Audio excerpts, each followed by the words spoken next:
Okay, sorry for the interruptions and sorry for talking fast and trying to rush through this.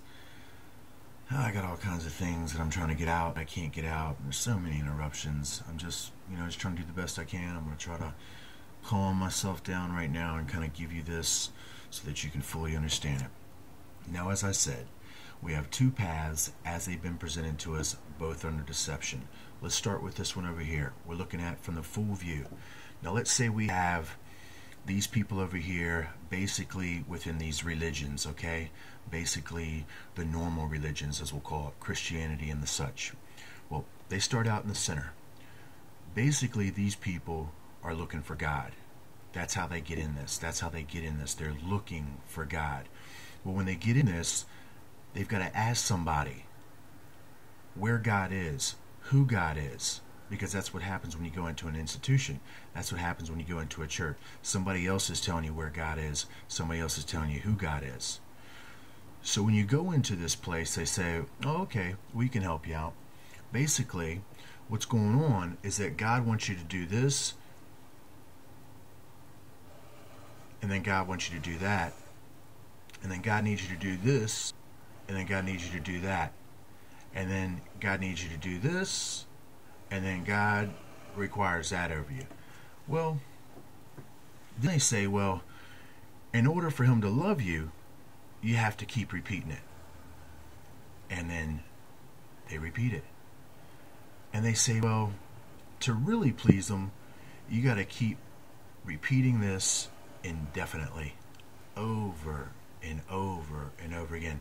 Now, basically, what all of these people doing collectively within all of these religions is that they're fulfilling a pattern.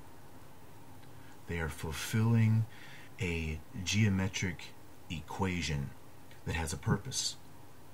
It doesn't have a purpose necessarily for them. It has a purpose for him, the fallen prince. It's not a way for you to find God. It's a way for him to become God in your eyes. He continually gets you to run the pattern equation that feeds his energy, that creates his presence, whether you are aware of it or not. So these people over here are now following the law. They're following the letter to the T, and they're following it all traditionally because they're not really thinking. They're not really, fully in the moment. What they are is just repeating what they did before. There's not really much creativity in all this tradition. It's become stagnant. There's not no vibrancy. There's not no real joy. Most people are stuck in a rut and they don't know what to do but just keep repeating the same old pattern. And then the church guys, the institutions, they keep telling you, just keep doing it, just keep doing it. That's what God wants. He won't love you unless you keep doing this over and over and over again. These special days, these special services, these special ceremonies. And then the second you step outside the line, everybody freaks out on you. They say, no, that you're going to go to hell. You're going to go to hell. You better get back in line, friend. Okay. So from a big view, when you look down and you're looking at all these institutionalized religions, basically what are they doing? They're going to and fro all over the earth. Well, I can think of somebody else that went to and fro all over the earth. But in this moment, he was doing it not to find God, but to become God.